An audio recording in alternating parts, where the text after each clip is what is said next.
Mais putain! On est Halloween et j'ai vraiment aucune idée pour l'occasion. Genre j'ai zéro idée pour la vidéo quoi. Bon enfin, si j'ai peut-être deux idées, mais ça serait céder à la facilité. Genre c'est vrai, je pourrais parler d'un film d'horreur. Ou genre parler de Clown Tueur, c'est vrai, Clown Tueur c'est le top. Genre parce que encore les films, tout ça, j'ai kiffé faire la vidéo précédente, tout ça, mais j'ai pas l'impression que ça plaît à énormément de personnes, etc. Car les Clown Tueurs, ça fait vraiment le buzz. Ouais, tu sais quoi, vas-y, je vais vendre mon cul, Non mais sérieusement, t'as cru quoi? Je suis pas une putain à sucer le buzz comme ça, comme chaque année. Pas comme certains.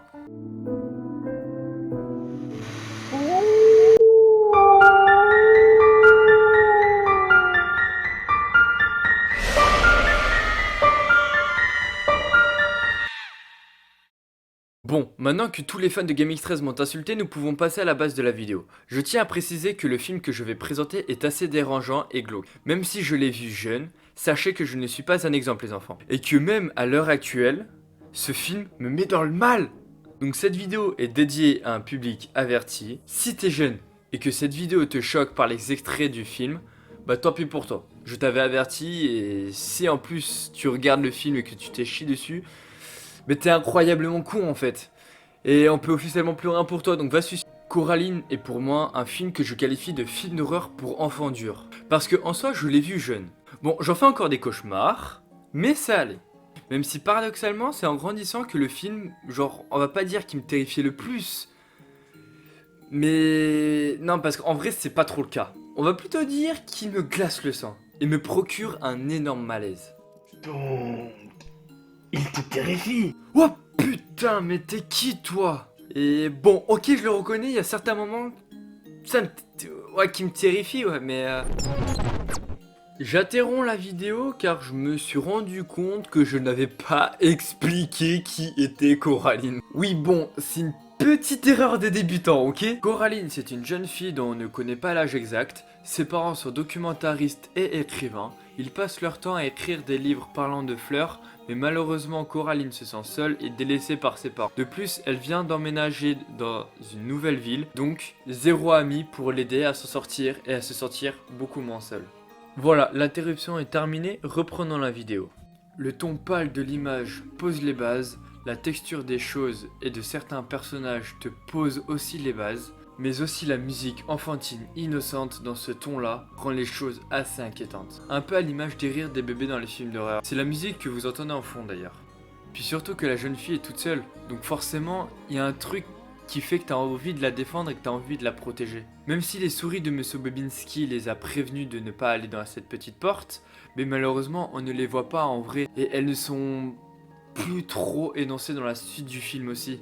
Je tiens à préciser que les souris que l'on voit durant tout le film et que vous voyez à l'écran même ne sont pas celles de M. Bobinski parce que elles on ne les voit littéralement jamais. Cependant, celles que l'on voit ce sont les gardes comme le chat a pu dire une paire de fois. Ce sont les gardes de la méchante mère. Attends.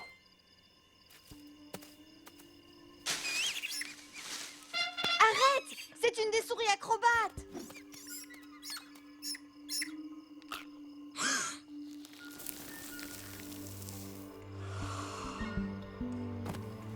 En règle générale, je n'aime pas les rats. Mais celui-ci se préparait à donner l'alarme. Le plus horrible et le plus tordu dans l'histoire, c'est que la méchante mère utilise le malheur des enfants pour le transformer en bonheur.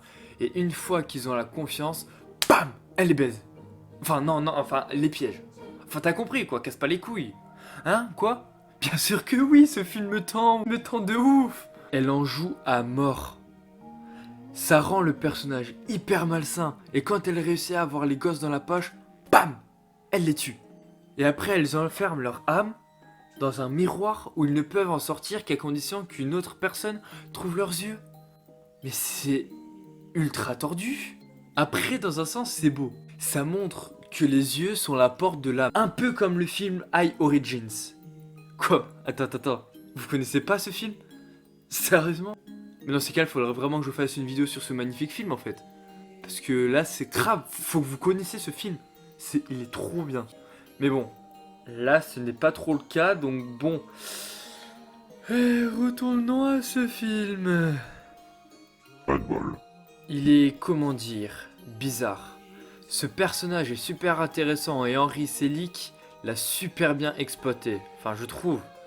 Dans le monde normal, c'est le boulet qui a provoqué toute cette histoire, mais sans le vouloir.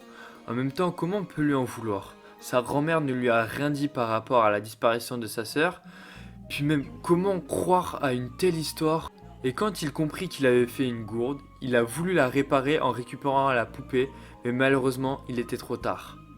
Pas de bol du deuxième monde n'apprécie pas ce que la méchante mère fait subir aux enfants. Même s'il n'a pas le droit, à la fin, il aide Coraline en dépend de sa propre vie. C'est super important d'avoir un personnage comme ça pour permettre aux spectateurs de respirer un peu, mais comme personnage de ce genre, le plus important pour moi dans cette histoire, c'est Le chat. il est important car c'est l'animal rassurant, car oui, Pas de bol 2, il est tout sauf rassurant physiquement à cause de ses boutons, et il est manipulé par la méchante mère. Et Pas de bol 1 ne croit tout simplement pas Coraline. Alors que le chat, c'est l'ami de l'homme. Il aide Coraline en donnant des informations et l'aide aussi avec ses actions. Il parle et en plus de ça, la méchante mère a peur des chats, donc grâce à lui, on sait qu'on a un point faible et que l'antagoniste sera battu de cette manière. Quand les deux personnages parlent, une ambiance amicale se pose. Et ça fait du bien aux spectateurs. Et d'ailleurs, faut pas oublier que c'est grâce à ce chat que Coraline est encore en vie, en montrant à Pas de bol que Coraline avait besoin d'aide. La deuxième. Là, on touche le truc le plus important du film. Déjà parce que c'est l'histoire principale et que sans ça, il n'y a pas de film. Mais surtout qu'à mon goût, c'est hyper bien fait. Le réalisateur a réussi à créer un personnage extraordinaire, malin, puissant et terrifiant. L'idée des boutons était extraordinaire. Ça te permet de différencier le monde normal à l'enfer. Et surtout que en tant que spectateur, tu te dis direct, oula, ce n'est pas normal, faudrait s'inquiéter. Ce qui est fort de la part de Henry Selick, c'est que malgré ces petites alertes inquiétantes données, cette mère arrive toujours à étouffer les inquiétudes, en donnant plein d'étoiles dans les yeux. Bon, jusqu'à la fois de trop où elle voulut remplacer les yeux de Coraline par des boutons. Mais heureusement, notre protagoniste a compris le piège avant. Il ne faut pas oublier qu'elle a réussi à piéger 3 enfants avant. Que même après tout ça, elle n'abandonne pas en capturant les vrais parents de Coraline. Ce qui malheureusement pousse Coraline à retourner dans le monde, on va dire, de l'enfer et à défier la méchante mère. Puis regardez-moi ce truc, comment elle est moche. Ouais, et je ne suis pas payé à faire ça. Mais bon, comme je suis quelqu'un de gentil, passe à la conclusion du coup. Je sais que je me répète, mais c'est un excellent film, angoissant, par son ambiance pesante et le visuel très beau. Ses couleurs pâles sombres font un excellent rendu, la musique de fond incroyable, les personnages le sont aussi. Même pas besoin de screamers abusifs pour faire peur. Juste un bon réalisateur, une bonne ambiance, une bonne écriture, et le tour est joué. Oh mais, tiens, quel autre film il a réalisé Henry Selick? Alors, Henry Selick.